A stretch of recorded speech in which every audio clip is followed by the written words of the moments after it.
It's Express! Talk about same-day shipping, am I right? If you're a longtime fan of Miraculous Ladybug, you're no stranger to the out-of-order release windows.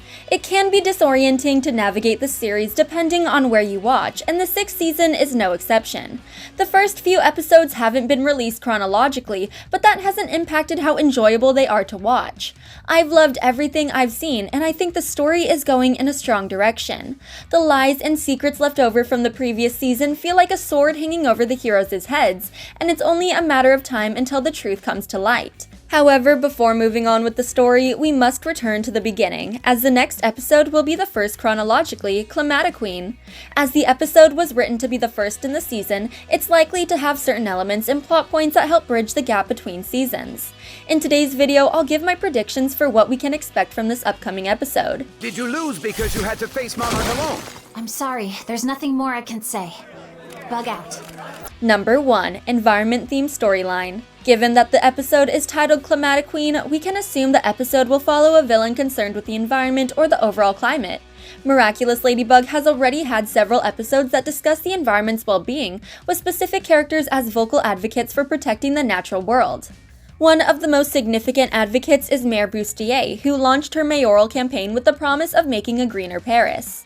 In the Illustrator, Alia and Nino interview Mayor Bustier, stating she was the first person whom the new wielder of the Butterfly Miraculous chose to akumatize. However, she admits that she can't remember much from her experience and that no identifying details about the new villain were available to help locate them. If Lila were to akumatize anyone, it makes sense that she didn't waste time and went straight for the most powerful person in the city. If she akumatized Miss Bustier when she first took office, she would still be helping Paris transition into the eco-friendly paradise we've seen throughout the 6th season. With a massive change like that, no matter how positive, there's bound to be backlash and negative reactions. It would make sense if the mayor found herself akumatized into a villain willing to fight for the environment, making the name Climatiqueen incredibly fitting. The 6th season has also taken an interesting approach by introducing akumatized villains who are morally gray and make the heroes question themselves for fighting in the first place. The mayor trying to improve their city and help the world at large would easily fit into that same complex narrative. Did it belong to a man or a woman? It wasn't clear, like several voices blending together. Number 2. Lila's official villain debut. At the end of Recreation, we learned that Lila recovered the Butterfly Miraculous from the wreckage of the Agrest home.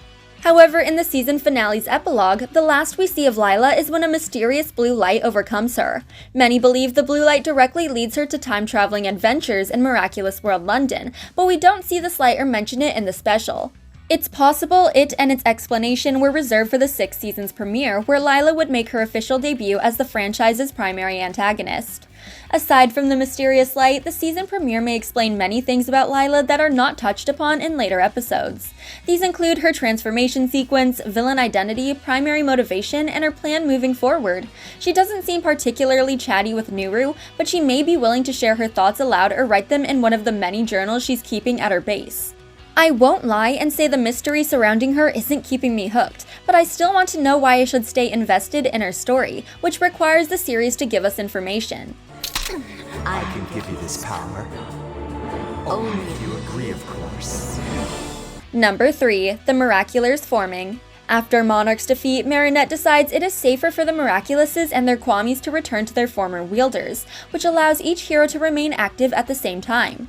With all the heroes a call away, Ladybug and Cat Noir find themselves with a team at their backs for the first time, meaning they're upgrading from a duo stretching themselves thin to an organization that requires rules and structure to operate smoothly.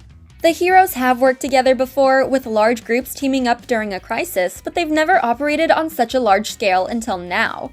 The season premiere should take time to introduce the challenges of having such a large team and how Ladybug rises to meet them. In the later episodes, we learn several things about the team. For example, they have rules they're all required to follow. Any miraculous wielder can patrol and use their powers to help civilians, but they can't engage an akumatized villain without permission from Ladybug. The heroes also have a new call system that allows them to summon one another even when de-transformed, and they meet to train beneath the city in an abandoned subway station. I would love to see the origins of these rules, as seeing the heroes struggle would be a good benchmark for charting their growth and progress throughout the season. It would also be good to see the Miraculars operating in the public eye for the first time and seeing how the civilians react to these less mainstream heroes. These are really awesome! Yes, very pretty. Is this one of me? Number 4. Adrian's new lifestyle. Adrian's life changed forever at the end of the 5th season. In the premiere, we'll meet him in the months after his father's death, where the loss of his second parent will feel simultaneously raw and unreal. He'll likely seek normalcy with his friends at school and during his patrols as Cat Noir, only to return home, which now lacks his father's presence. There will be an adjustment period for him that the episode should explore, as we didn't have the chance to see Adrian directly after the loss of his mother. The series has the potential to take an interesting approach to this subplot. Adrian will return to an empty home each night. He will know that his father isn't there, and that will pain him deeply. However, Adrian always ate dinner alone. His father never inquired about his day, and they rarely spent time together outside of events for the Aggress brand. Gabriel was always holed up in his office, so Adrian returning to an empty house might not feel as unfamiliar or unwelcoming as Adrian anticipated. It's also the perfect time to explore his relationship with Natalie. She is the only parental figure Adrian has left, but as we learn in Werepapas, she hesitates to step in and fill that role.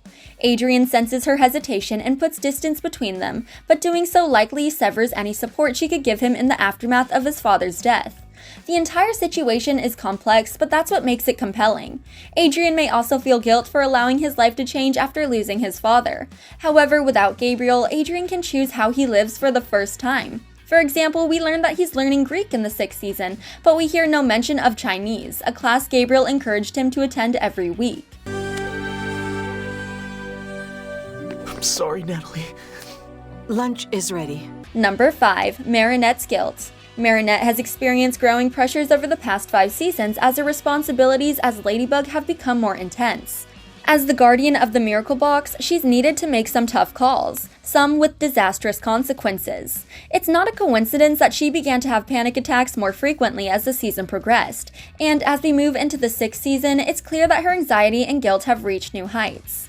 We witness this firsthand in Miraculous World London when Marinette finds herself emotionlessly making decisions that will forever impact others around her. She is visibly drained of energy as she rescues Kagami and Adrian in London. When she decides to let Tomoe remain free, she gives her account of the final battle to the press. After she's alone, she breaks down. With dark circles under her eyes, she can't help asking Tiki and Plag if she made the right decision to lie to Adrian and the rest of the world. The decision haunts her throughout the rest of the special, as she has to relive her decisions while chasing Gabriel's successor through time. She even tries to ask Bunnix if she made the right decision, knowing she could see the future. I suspect the season premiere will show more of her stress, guilt, and anxiety as she adapts to even more changes in her daily life. Not only does she have to manage an entire team, but she also has to maintain a new relationship in which she's lying to her partner every day. I couldn't tell him that his father was monarch. I had no choice. You understand, right? There are certain things a first episode should always have, and I fully expect that we'll feel like we're watching Miraculous Ladybug for the first time when Climatiqueen premieres. As the official start of the franchise's next chapter, it will set the bar for everything that comes after it. Not only should the episode reintroduce us to the world and the characters we're following, but it should remind us why we fell in love with the tales of Ladybug and Cat Noir in the first place. Aren't your magic ladybugs supposed to repair everything? This is impossible! You have to be wrong!